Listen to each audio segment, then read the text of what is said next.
Okay, we can get into the next part. So that is the Dhamma sermon. Let me share the screen. We were discussing Mangala Sutta, or sometimes called as Mangala Sutta, which is a very familiar sutta and one of the popular suttas among the Buddhists, because it is considered as kind of an auspicious, a blissful or blissful sutta, where various deep causes are mentioned, how one's life would be successful or how one's life would be blissful. So basically, a certain occasion, so people and the devas were wondering what is really a blessing. So at that time, ultimately the question came to the Buddha. So actually the Buddha didn't go to any sort of a superstitious kind of approach. Rather, his approach was very practical. So all the reasons how one can become, how one's life becomes successful, or how one's engagement become more blissful, a blessing, is very much explained here, very basically based on some practical points. So we were discussing this for several weeks now. Now almost we have come to the end of the sutta. And let's see what is available for us. So the next verse listed is Kanticha sova chassata samananancha dassana kalena dhamma sakaccha etam mangala muttama. Kanti. So this is the patience. Sova chassata. So easy to advise, or one is capable of hearing someone else's or listening to someone else's advices. Samananancha dassana, seeing the ascetics. Kalena dhamma sakaccha, and doing various dhamma discussions at proper times. And etam mangala muttamang, this is a blessing. So we can see certain things actually when we consider from the practical point of view. Kanti, that is the maintaining patience, is actually Buddha mentioned one of the good qualities we have to have even in the higher practice. Even when one is more concerned about reducing of one's defilements, reducing one's influxes, asavas, Buddha mentioned what we call as the Kanti Sangvara, where one is maintaining certain amount of patience during the difficult times, difficult moments, or with difficult people, difficult situations. Now, sometimes when we are meditating, there are certain situations, various painful feelings are arising, and sometimes certain disturbing sounds are happening, and the environment is not that supportive, and the very body is not that supportive. So likewise, various obstacles can come our way. So even at that time, without giving up the practice, so maintaining it, encouraging us, enduring that, is one of the very, very important point, because otherwise we simply give it up. Because we don't know that what is line up for our life. So various difficulties, difficult situations or obstacles, may diseases. So likewise, many things would be available, but having certain amount of patience is a must, because otherwise if we are impatient, if we are anxious, doing things in a rush, then sometimes we mess up the whole thing. So that's why Kanti paramang tapo titikka. So Buddha mentioned patience is the most important austere practice. Especially when we are continuing our spiritual path, so we can't expect immediate results. Probably we may be practicing for several years, but sometimes it may not produce tangible results as quickly as we want. So sometimes it is discouraging, and even though we do diligent practice, still nothing tangible is available sometimes. And we expect a lot of things from the practice, but that is nothing much we gain. So that kind of an attitude sometimes causing us to leave the practice or look at for something else or getting disheartened. So those things are possible. But maintaining the practice, continuing the practice wholeheartedly, patiently is one of the very important key things, because it is not that every day we may be experiencing certain blissful and fantastic experiences, but there may be certain situations the whole practice is quite bored, because typically our minds are fairly conditioned expecting certain amount of excitement, relations, bliss, etc., etc. But normally, as we continue the practice, so those excitements become less and less, those ripples become less and less. Rather, the practice will become more peaceful, smooth. At that time, our mind might interpret it as bored, or kind of a boredom, a kind of a monotony.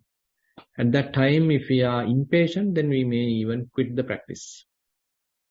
So on those occasions, actually, we need to have a fair amount of patience, even to bear this boredom, even to keep going, not to give up, even though the practice is not that beautiful, just to continue. So likewise, in the spiritual practice, this patience is very, very important part. And particularly when we are having a lot of expectations, so that would even give a negative impact to our practice. So rather than having so many expectations, just continuing the practice patiently is very, very important. And again, throughout our lives, sometimes as children, probably our parents are advising us, our teachers are advising us, our elders are advising us. So probably we may be able to listen to them because we have certain respect towards them. But as we become adults, so that attitude slowly change. So we become somewhat fixated. We become sometimes a little stubborn, so that others can't advise us. Others can't even approach us. We simply ignore them. We don't care about them. We ignore their words. We ignore their advices, because we think sometimes we know. We think that I am the best. We think that who are they for them? Who are they to advise me? So likewise, various arrogant, stubborn attitudes can develop within us as we grow, as we become adults. So that is something that we have to be careful. So in a way, mindfulness practice helps us to recognize these attitudes within us. So am I getting humble? Am I getting more flexible? Or am I getting stubborn, arrogant? So the one quality Buddha mentioned as a blessing is called sovachasata, amenable to advice. So when someone has noticed certain fault in us, a certain mistake in us, are we amenable to advice? Are we approachable? Or they simply never come to us, never tell us, never mention it to us, because they understood that there is no point of talking to us. So actually that is a great loss to us. Actually, Buddha mentioned sometimes he ignores certain monks, he give up certain monks because he understood that no point of advising to them. It is very much like a death to them. Because Buddha also has given up. So Buddha has given up correcting them, advising them. So that's a great loss to them. So similarly for us, if Kalyana Mitras give up their hopes on us, they don't approach us, they don't want to talk to us, they don't want to advise us or guide us, so that's a great loss to us. It might happen due to various causes, maybe our pride, maybe our stubbornness, or maybe our conceit. So many reasons it may be. So it's a great loss to us. But on the other hand, if we are approachable and if we are ready to listen to the others, And if we are ready to have a introspection and recognize our own faults, and again, when someone indicates that, so we have a gratitude towards them, we respect their advice, we respect their concern. So if that is the case, then actually there is an opportunity for the growth. Because sometimes our own faults, it's very difficult to recognize by ourselves, but the others may be able to recognize. But if we are not amenable to advice, then they simply ignore that. They allow us to simply get ruined, simply get into a downfall, because we are not approachable. We are not amenable to advice. That's a great loss. That is something that as adults we need to be careful. We need to see as our character, as our lifestyle. Are the others good people, are approaching to us? Are they recognize ourselves as a person who is easy to talk, easy to address, amenable to advice? Or have they simply neglect us because they found that we are not so? So having that amenable to advice, so that sort of an attitude, an approachable attitude, is something that we have to develop, and there Buddha mentioned it is a blessing. Because we can quickly recover from our faults, we can quickly recognize our faults. Others, good people, may feel that they can help us. Samaranancha dassana. And when we recognize some good monks or good people, some spiritual characters, they are inspiring, they are showing us a different path, not always going after sensual gratification, but giving an alternative approaches and with a lot of wisdom. So they are actually seeing them even is a great blessing. So that's why sometimes when we even recognize their characters, or we simply read their characters, or we simply reflect their good qualities, that is giving us a lot of encouragement. That is giving us a lot of blessing. That is giving us a lot of joy. So that's why certain meditation techniques like Buddhanusati, Sanghanusati. So when we do recognize Buddha's good qualities, actually it gives giving us a lot of happiness within to our hearts,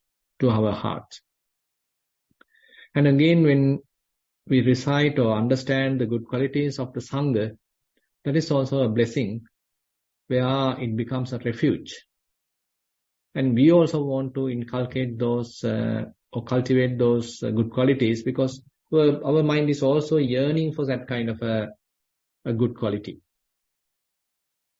So we have that kind of a potential, or we have that kind of a tendency. As we associate, as we appreciate another good person, so automatically that good qualities also start embedding to our heart, appreciating within ourselves, and then slowly, those good qualities are slowly coming and planted within our hearts. And Kalina Dhamma Sakaccha, and continuing one's practice and involving in good Dhamma discussion. That is actually helpful. Yeah, sometimes Buddha mentioned as Sakaccha Anuggahita, a support of the Dhamma discussion. Because sometimes we don't know whether our understanding is correct, or we misunderstood the action or the decision that we have taken is correct. So on such occasions, if we are having any kind of a perplexity, any kind of a doubt, it is necessary to discuss with another person, have an open discussion. So that is very important thing, particularly the Dhamma discussion. Because then many others also can contribute, and probably they have seen certain sides that we didn't notice. So as a result of that, we may start appreciating the Dhamma, because many people have many different angles, viewpoints, and they can contribute in many different ways. And ultimately, we are growing in that multitude. We are growing in that very rich environment, because people are discussing, people are having their different views about the Dhamma, but according to the Dhamma, appreciating Dhamma. and sharing various insights. So that is also a very good opportunity for us to grow, because it is quite difficult for us to practice alone every day. We need certain kind of an encouragement. So there's a very interesting example made by 3 arahants. Actually, before they become arahants, they were practicing ardently. Venerable Ananda, Venerable Kimbila, and Venerable Nandiya. And Buddha approached them once. So once Buddha approached there, so they explained how they are helping each other, how they are practicing, and particularly how they are maintaining noble silence. For 14 days, they are maintaining noble silence, or I think 5 days they are maintaining noble silence. And the 6th day, they are having the Dhamma discussion. Again, 5 days, noble silence. Again, this next day, a Dhamma discussion. So likewise, it's a very refreshing experience, because it is not that the continuously one is maintaining silence. Rather, a very good companionship, a very good discussion. Dhamma discussion is always refreshing, always encouraging, always removing all our various doubts. And then it is encouraging us to continue the practice wholeheartedly, because we are quite sure there were these doubts, there were difficulties, but we were able to sort them out during the discussion. So that is also a blessing according to the Buddha. And then the next verse. Tapocha brahmacharyancha ariya satchana dassana nibbana satchikiriyacha etam mangala muttama. Now slowly Buddha is going towards the end of the sutta, where now he is talking about more spiritual achievements. Tapocha brahmacharyancha, austerity. So sort of inclining ourselves towards more into the spiritual path, rather than always engulfed in the sensual gratification.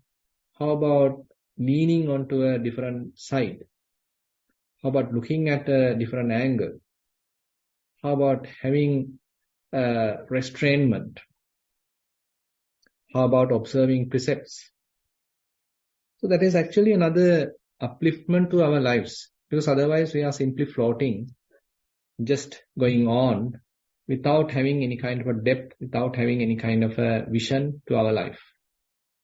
But when we start having some kind of a direction, when we feel that it is something useful, then actually it is giving us kind of a value to our life. So that is where tapo and brahmacharya, so having a celibate life, having a austere, kind of a little spiritual side to our life. So that is something as human beings which is quite necessary, because otherwise there is no much difference between us and the animals. So even though they may not have sophisticated vehicles and all these things, but they too, to some extent, do what the humans are doing. So how ourselves, the humans, are quite different from the animals. So one area of specification or the diversification is the spirituality. So we have the potential to uplift our mind, to take a different alternative path than the typical mundane attitudes. Finding food and eating, having sex, and all these things are quite mundane things even the animals are doing. But something different in us, in human beings, is to have that higher mind, have that higher goals, and exploring that spiritual achievements, going after, kind of striving for that spiritual development. So for that, we have to have certain amount of morality. So that is what particularly highlighted here. So rather than simply allowing the mind to get corrupted by various unhealthy type of activities, here we are selecting our path. We are narrowing down the path according to the Buddha's teaching. So he has laid down a kind of a rules and regulations. We can call them as precepts. And there we are trying to train ourselves. We are trying to restrain ourselves. Because the mind is talking various things, may suggest various things which may be entirely harmful to ourselves, and which may be even quite harmful to the others. So if we simply blindly follow our instincts or our crazy mind, so then it is a real hazard. It's a real tragedy that we are doing to ourselves. So that is where we have to have some form of restraint according to the Dhamma, according to the precepts, that will give us a very safe passage, a safe journey. And Ariya Satchana Dasanam. So once we are maintaining that kind of a restrainment, that is not the end. Now we have to strive for understanding. That is the practice. That is the Vipassana. Ariya Satchana Dasanam. Seeing the noble truths. Nibbana Satchikriyacha. So as a result of that practice, now one realizes Nibbana. Etang Mangala Muttama. Now one understands the path. A kind of a realization. That now one is fairly firm about one's path. So previously we are not much clear about it. And we are not enough. We don't have enough confidence about our own practice. But slowly, as we continue the path, so then we become more confident and we have experienced certain amount of release. We have experienced certain amount of good spiritual achievements. So slowly we become more confident, we become thorough, well established in the path. And there now one becomes quite sure what to do. Even without someone else's support, now he is quite sure, okay, this is what I need to do. I am quite sure about it. I can do it. So has that firm assurance about one's own practice. So there we can say it's a great blessing. Even more than the previous one, we can see what a blessing it is. Because one is quite sure about one's future path. Not mere economic achievements or anything, but rather how one is continuing one's practice. And then, interestingly, further Buddha mentioned, Puttassa loka dhammehi chittang yassana kampati asokang virajam khemang etam mangala muttamam. Even after one has recognized the proper path, correct path, still it is unavoidable that we may have to come across various obstacles, various challenges, various difficulties. And it is common to the Arahants, common to the Buddha. Then how about us? So everyone has to go through these ups and downs, vicissitudes of the life. So when our lives are touched by these worldly conditions, ups and downs, how about maintaining the peace, maintaining the calmness, maintaining the relaxed attitude within ourselves? Puttassa loka dhammehi chittang yassana kampati. So you are not shivering, you are not wavering. So you have the endurance. Probably we may understood, okay, now the body is deteriorating. Body is going through a severe sickness. Or loved one has passed away. So we understood the situation. It's a tragic situation, maybe a difficult situation. But how about maintaining certain amount of resilience so that we are able to come back to the normalcy as quickly as possible? So that is one very, very important part of the practice, the resilience. As we develop mindfulness, we should be able to quickly recover, quickly return back to the normal position, quickly come back to the home position.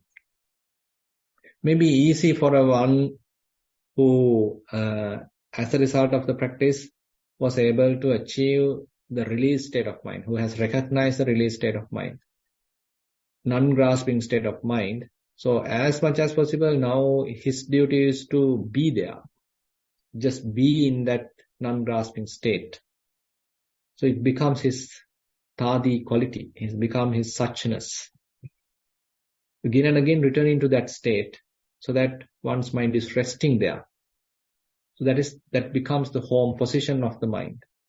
So even when that ups and downs of the life come across, so now he has a safe refuge. That is nothing but that thadi quality. To plunge into that non-grasping state of mind. So that is where Buddha's very higher quality is considered as the thadi guna. Where whenever he goes through ups and downs, he has the capacity to stay in that home position, maintaining that suchness, and be in that original level, original point, or original line, the base line. So in that sense, actually, that is something that we need to recognize. So even though we talk, even though we do, even though we act, so all those actions, all those ripples, all those activities, all those thoughts, all those words are very much like ripples in this peaceful state of the mind. They may be wholesome thoughts, they may be unwholesome thoughts, but they are merely thoughts. They are all conditioned phenomena. But they all happen, or they all appear from the base, appear from the foundation, appear from the unconditioned. So there is a state of unconditioned mind. That is the baseline of the mind, home position of the mind. So that becomes kind of a refuge for us. Particularly when one develops vipassana, if one is able to recognize that, if one is able to rest there, and that would become a very good additional confidence for one to return back, even when a lot of calamities, a lot of difficulties, various kinds of ups and downs happen in one's life. One understood that they are impermanent, they have the nature to come and go. They are appearing and then disappearing, but mind has that capacity to return back to that home position. So that's why thadi guna is highly appreciated. And then etadisani kattvana sabbattam aparajita sabbatta sottin gaccanti tante sammangala muttamanti. So there Buddha concludes, those who have done these things are victorious everywhere. So now, as you all know, there are 38 blessings. So those who have at least some of them are victorious everywhere. Everywhere they go safely. Sabbat the sottin gaccanti. Everywhere they go safely and they are very much like confident. Theirs is that highest blessing. Now, so it is not that something that one is expecting from others, but these qualities are highly implanted in oneself. So one's heart is enriched with these good blessings. So then one's own life become a blessing to oneself. One is happy about oneself. One is quite happy about one's attitudes, one's own sila, one's own morality, and one's own endurance, and one's own good qualities, and one's direction, how one is continuing. So it's a kind of a innocent happiness that one may be developing. Not that one becomes conceited because of the practice, rather a kind of a innocent appreciation about what one is doing. Because that is also quite necessary, the kind of a positive, pleasant attitude towards oneself. It is not that we are encouraging oneself as a being, as an individual. Rather, one is continuing one's path, going towards the understanding, so that it is not the self that we are promoting, but rather we are more and more going towards the Dhamma. Opening up our hearts and going towards the Dhamma. So that is the growth happening, and about that one is happy. How I am giving up that ego, how I am giving up the selfishness, how I am more and more surrendering to the Dhamma, so that the Dhamma may enrich within the heart or flower within the heart, become fruits within the heart. So I am allowing that process to happen. It's a very interesting process where Buddha mentioned Dhammava dhamme abhisandeti, Dhammava dhamme paripureti, apara parang gamanayati. So those good qualities, those Dhammata, those essential spiritual qualities are now approaching to the same Dhammata, so that Dhammata helping to cross from this shore to the other shore. Even though we start our practice as a person, as an individual, as a man, as a woman, so slowly practice help us to understand how we make a person, how we become a man, how we become a woman. So our practice help us to have that understanding. So then slowly recognizing that futile nature of doing it, the effort that we are doing it to maintain that personality, to maintain that individuality. And once recognize that, it is a matter of slowly abandoning that, allowing Dhamma to flourish within us, allowing nature to continue within us, so that we are slowly crossing to the other shore. So it's a very beautiful way how Buddha encourages us, how he is showing us the path. And Mangala Sutta, in one sense, starting with very common or ordinary things, and ultimately taking us or leading us to the higher achievements, and ultimately it becomes the most worthy kind of or supreme kind of blessings we have. Okay, with that, I'd like to conclude today's Dhamma sermon, and now I'd like to open the session for questions. Sarai Bante, we have 4 questions so far today. Right. Question number 1 of 4 is mindful sitting. Dear Bante, much merits for this valuable program and for your guidance throughout these years. My question is regarding the body scan, which I always do before sitting. I am used to the body scan to settle and establish mindfulness for a long time, and now I realize that the details I am observing are somewhat blurred and vague. I start at the top of my head and come down via face, and by the time I reach the shoulders, I only feel some vague sensations of hard and soft nature, warm and cold patches, etc. I want to find details and focus on each small area. I think I still can, but I can also continue with these vague sensations as well. Thought of checking with Bante if this is okay, or should I change the technique? With metta, that's the end of the question. I don't think that you need to change the technique, because it is our preference that it is you are talking, that you have certain preference to those sensations than to another category of sensations. So that is our own preferences. But if you are able to have a kind of open attitude without having different preferences to different sensations, okay, that whatever comes, whatever appears, you are ready to observe, you are ready to investigate. So that your mind is quite open, quite receptive. So that would be more easier than selecting, okay, this is the type of sensations I am giving more priority, more importance than the other category. So rather than having that kind of a categorization, selection, so different sensations are happening, you are ready to observe.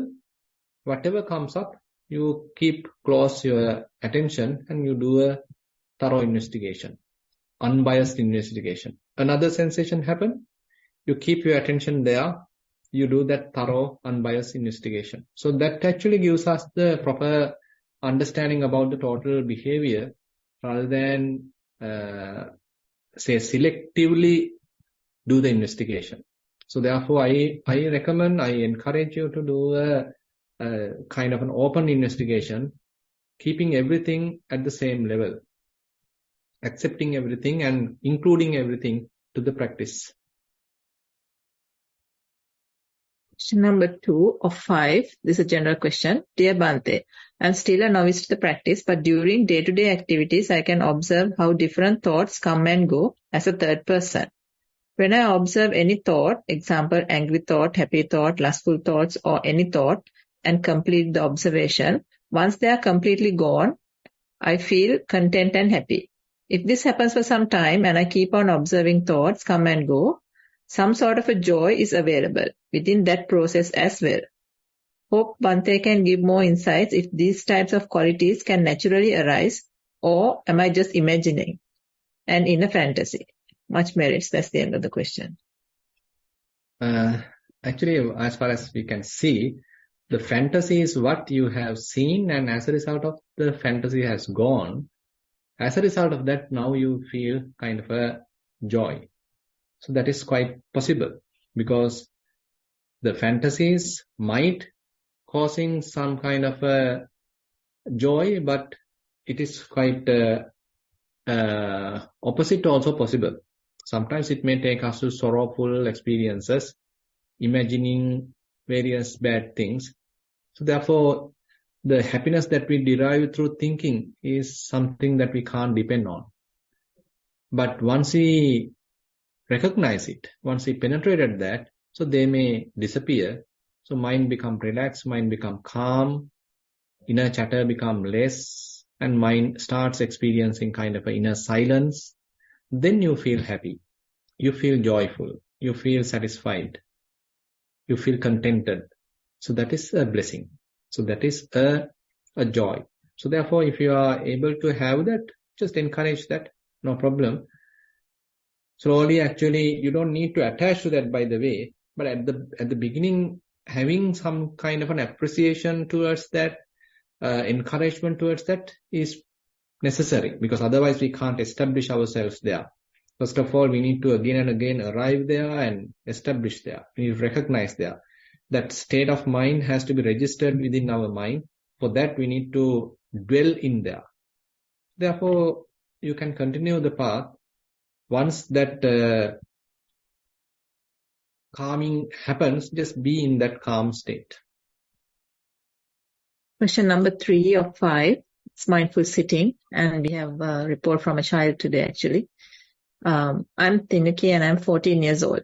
Today I practiced a mindful sitting for about 1 hour. Despite lying on the bed, I was seated in a sitting position and observed what I felt behind closed eyes. My body was in an odd yet quite comfortable position. My head was against the headboard of the bed, and the rest of my body was laid on the bed while my knees were bent, leaving only the soles of my feet against the surface of the bed, while the rest of my body from hip on upwards in contact with the bed. My hands were intertwined with each other and were laid across my stomach. Once I began, I could feel my stomach rising and falling in a consistent manner, rising as I take a breath in through my nose and falling as I let it out in the same manner. This may have continued for a while before I started to feel an ache in my stomach, possibly because I had drunk my morning tea prior to this, which led me to breathe from my chest. Despite my hands still being on my stomach, I felt the rising and falling of my chest as I breathed. Occasionally, I could understand that I was losing my concentration because my mind would wander off to things like things that happened at school or a song that I had been listening to during the past couple of days. In the distance, I could even hear songs being blared from the distance. Once I identified it, I would bring back my concentration back to the breathing. I also have a question. Is there a way that I could reduce the number of times I lose concentration? Because it would be quite beneficial for studies, as I tend to lose concentration very often. With metta, that is the end of the question. Right. So actually, you are in the method. So this is the method. So basically, as you are growing mindfulness, as a result of the grown mindfulness, you get the concentration as a result. At the beginning, mind is very much like distracted or scattered. So slowly, again and again, you are bringing your attention back to the rising and falling. So again getting distracted, again you are bringing it back. Again getting distracted, again you are bringing it back. It's a kind of a continuous process. Appear like little difficult at the beginning, but slowly, a kind of a trend is developed within the mind. Now I need to stay at home. I need to stay within this process. So that is how the mind may look at it. So because the approach, the encouragement is to be in that experience. Rising and falling experience is the prominence, the area that we are trying to emphasize, the activity that we are trying to emphasize. So slowly, our attention is growing there, concentration is growing there, and ultimately you may avoid any kind of, or the distractions become less and less, concentration become higher and higher at the abdomen. So you are able to recognize each rising, each falling consistently, continuously, with a higher precision, without any distraction. So that means your mind is concentrated. So therefore, you are in the correct path to develop concentration. That concentration is not the only, say, result. Later you can use it to develop wisdom also. But anyway, so this is a very interesting process that you are doing to develop concentration. Actually, you haven't write much about the walking practice. So that is another opportunity you have. So while walking also have that kind of a practice where your eyes simply glance in the path, and while various thoughts are coming, still you are trying to keep your attention at the sensations, at your foot, at your soles. Your foot is touching the ground, so that sensation becomes your priority. You are trying to keep your attention there. Again, mind wander, doesn't matter, but bring it back and keep your attention back into the soles. So likewise, again and again, we are gathering our attention. Ultimately, we understand, okay, now the mind has restrained, mind has calmed down, and I can maintain my attention continuously on the selected process, that is the walking. So same approach you have to do in your studies. Say we are reading a book. So the develop concentration. So develop this exercise will help you to maintain your attention in that particular passage or in that particular sentence or whatever. So that you are able to maintain your attention there, have a fair amount of higher concentration, and your mind is well collected. As a result of that, you are able to be successful. Question number 4 of 5. This is a general question. Dear Bhante, is there a connection between impermanence, anicca, and non-governability, anatma? Something like... Yes. So something like if everything is not permanent, they cannot be governed. Exactly. Much better. That's the end of the question. Yeah, that is how Buddha also mentioned, yadaniccang tan dukkang tadanatta. So, I mean, these things, all three are fairly interconnected. So the one unavoidable characteristic is this impermanent nature of the things. So whatever condition, so they are subjected to these characteristics. Arising, changing and passing away. Arising, changing and passing away. So it's a unavoidable circumstance. We can't stop that. So as a result of that, we can't have a non-changing soul or everlasting soul, everlasting anything. Because everything is changing. Everything is going to arise and pass away. So that is a universal characteristic. So once we understand that universal characteristics, that impermanent nature, so there it completely abolish the wrong notion of a self, an everlasting self, a kind of a non-changing self, a kind of an essence, a core is impossible because the changing nature is unavoidable. So therefore, the entry point to all these three is very much like the impermanence. So as we further develop impermanence, or as the understanding of impermanence develop, sometimes it may shift towards another angle. So that is where we understand, okay, everything is empty. So because there is no essence, there is no soul, there is no person, there is no individual, because everything is very much like transient. Question number 5 of 5, this mindful sitting. Dear Bhante, Today's guided sitting. I started observing the breath at the nostrils. Initially, I could recognize the touching sensations, hot and cold nature, volume of the breath, etc. After a few minutes, I could not recognize anything but the breath in and out, feeling like a fluid as a whole. I cannot explain that sensation, which rather felt like a thick rope going in and coming out of my nostrils. As per your guidance, I kept point of observation fixed and observed with patience. There was no distraction, and I felt calm and relaxed with these observations. I could remain mindful on this in and out sensation until the bell rang. With metta, that's the end of the question. Yeah, it's okay. Basically, so this breathing can be perceived differently. So that's why at the beginning we get distracted and we don't have much about understanding. But later, as all the distractions are discarded, when we don't think about all the various otherworldly matters, when our attention is fairly focused on breathing, now we start perceiving it as a different situation. Like, say, a thread being coming in and coming out. Or as you have mentioned, a kind of a rope being coming in and coming out. So likewise, our mind may interpret that subtle experience differently. That's all right. Now, say for example, if we consider walking practice. At the beginning, with a lot of distractions and a lot of challenges, but later we understand, okay, now the body is capable of walking mindfully. Now I am maintaining my attention each and every step. Now that whole process appears like paddling a bicycle, like rowing a boat, or robo walking or something like that, because that the whole practice, whole experience become fairly simplified. So all the other distractions have discarded.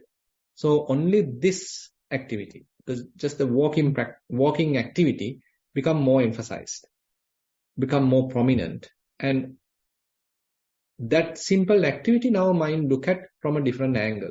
It is very much like, say, paddling a bicycle, very much like rowing a boat, or very much like a robo going from this end to the other end, coming from that end to this end. So likewise, a kind of an automatic process. That is how our mind may interpret the situation right now. So likewise, these are different stages that we go through in our practice. So it's a matter of continuation. Later, these perceptions also vary, change, and we need to pay attention more to the subtle sensations, those element characteristics where we understand the subtle activities happening within this process. Yes. So that is the last question we had for today. Right. Before we end the program, we have an announcement to make. So we just want to let everyone know that from next time onwards, when we do the Dhamma sermon, we are planning on basing the Dhamma sermon on the book Concept and Reality in Early Buddhist Thought by Most Venerable Katukurunde Jnanananda Thero. So we will be reading out a section from the book and Bhante will explain it.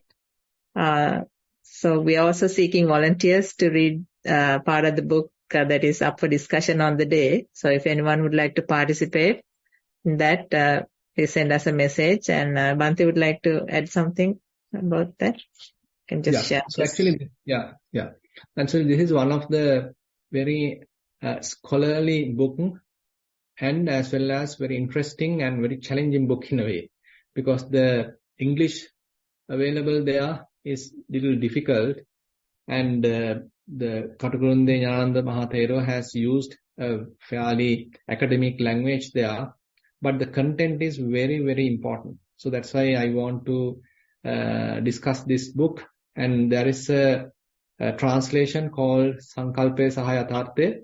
So that is something, the same translation made by the Most Venerable Katukurunde Bhante.